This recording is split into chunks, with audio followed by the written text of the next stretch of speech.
Wonderful Wednesdays with Miss Beth and Dr. G. Dr. G forgot his cap and gown at CSU, so we improvised.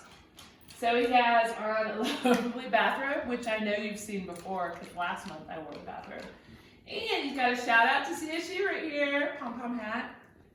Go Rams. I'm being punished. Yeah. It's November and we're all excited about Thanksgiving. And we're going to be celebrating it with our families.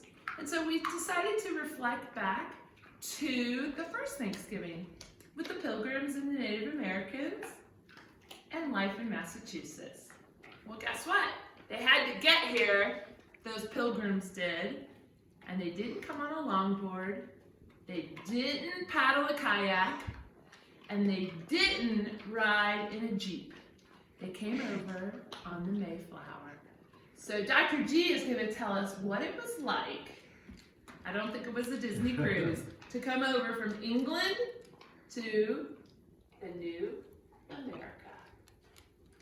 Yeah, the Mayflower was a merchant ship, so it wasn't like a cruise ship. So maybe some of you have been on a cruise ship, and there are water slides, and there's a buffet, and there are movies and entertainment.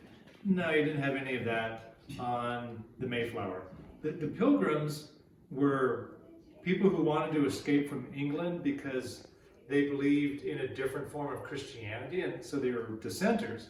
And so they rented these really old merchant ships. One was the Mayflower and one was the Speedwell. The trouble with the Speedwell was it wasn't very speedy and it wasn't made very well, because both those vessels left from England, from Plymouth, and about 2 weeks out, the Speedwell was leaking so much they had to come back. They tried again, they had to come back. They figured out that the Speedwell wasn't going to make it across the ocean, so some of the people crowded onto the Mayflower, some of the people stayed in England, and then the Mayflower went over the ocean from England to what is now Massachusetts. But they picked probably the worst time of the year. They left in September, which meant there were going to be a lot of storms, and almost every day there was some kind of storm in the Atlantic Ocean, and one of those storms was so bad that it cracked one of the timbers in the ship. Now, it was really scary being inside the ship because, like I said, it was a merchant ship, and they didn't have cabins, so they just stayed on the floor. And there were 102 people on the boat, along with another 30 crew members, and so they didn't really have any privacy. And this is a 2-month voyage. It took 66 days, so it took a long time. Now, also under in the lower levels, there were farm animals, and so they were probably noisy and scared, and I'm sure they stunk too. There were no windows, so it was really dark because they only had a few candles. They didn't have a great amount of food because they had to eat food from like salted food out of barrels, and it was just not a good trip for anybody. People got really, really seasick. One person died, one of the crew members, and one person was born on the ship. Got to give props to that woman, giving birth on the Mayflower. She named her son Oceanus. But after 66 days, they found that they landed on the continent of North America. Now they're supposed to land in present-day New York, but they were a little bit off and they landed in present-day Massachusetts, and they kind of sailed around for a little bit and decided, heck, we're just going to stay here. We're not going anywhere else. And they also decided, though, that they weren't going to leave the ship. So they spent the next 4 months on the Mayflower. Now they landed on November 11th.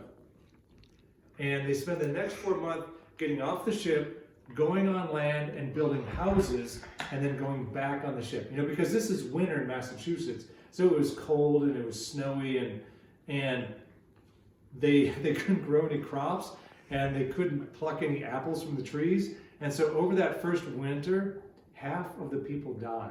So about half of those 102 people, they're dead by the beginning of the new year. But what happens is, a few months in, they're able to build their houses. They're able to begin to plant crops. Also, they begin to talk to the Native Americans using sign language. And the Native Americans were crucial for helping the Pilgrims survive. because they didn't know how to grow crops in this new environment.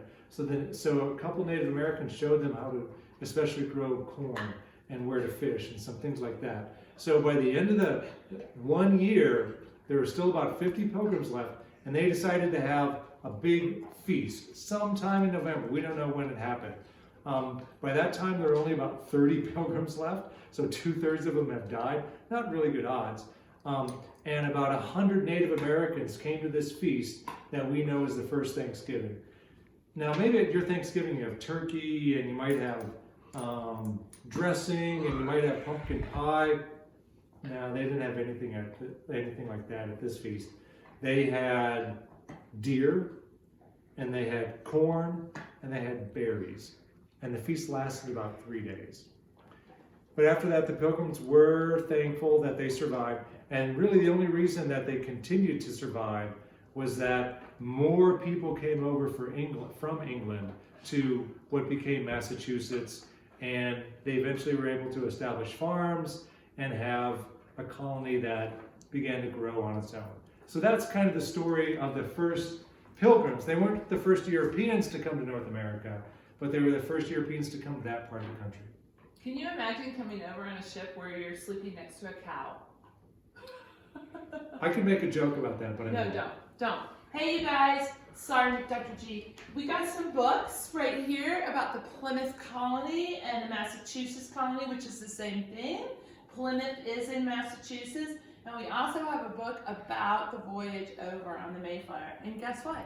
You can check those out at the Loveland Public Library. They're in the nonfiction section. Come and visit a librarian and we'll get you those books.